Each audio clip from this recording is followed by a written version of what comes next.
If the when you connect, how to communicate with somebody that you connecting with. You know, you mentioned having quality connections as opposed to quantity. How do you actually communicate effectively in that environment? I think you connect with people online just as you would offline, in that you don't walk up to somebody at a networking event and instantly start spruiking your business. Don't do that online. You wouldn't do that offline. You wouldn't walk up to somebody and say, hey, do you want to buy my services? Guess what I do? I do all of this stuff. It's really great. You really need it, don't you? You wouldn't do that in person. So don't do it online.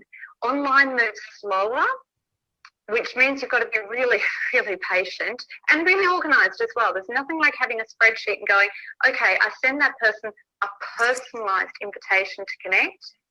They accepted my invitation to connect, and then I left them a voice message.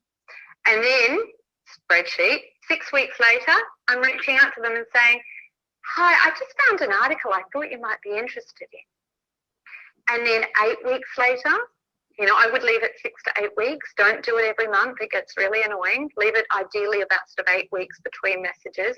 And of course, you're not having questions in there. You're keeping it very low pressure.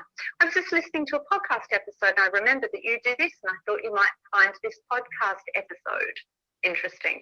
That can be very, very effective because podcast episodes feel that much more personal. So you're thinking about who you can introduce people to as well. So you're saying, hi, I see you work in this, you work in this, you know, so you're just being really helpful. So slowly reaching out until you're getting to that point where they're DMing you back, they're communicating back to you, and you can say, hey, let's have a chat, you know, let's move this offline, and you can have a coffee. So I would move on to that.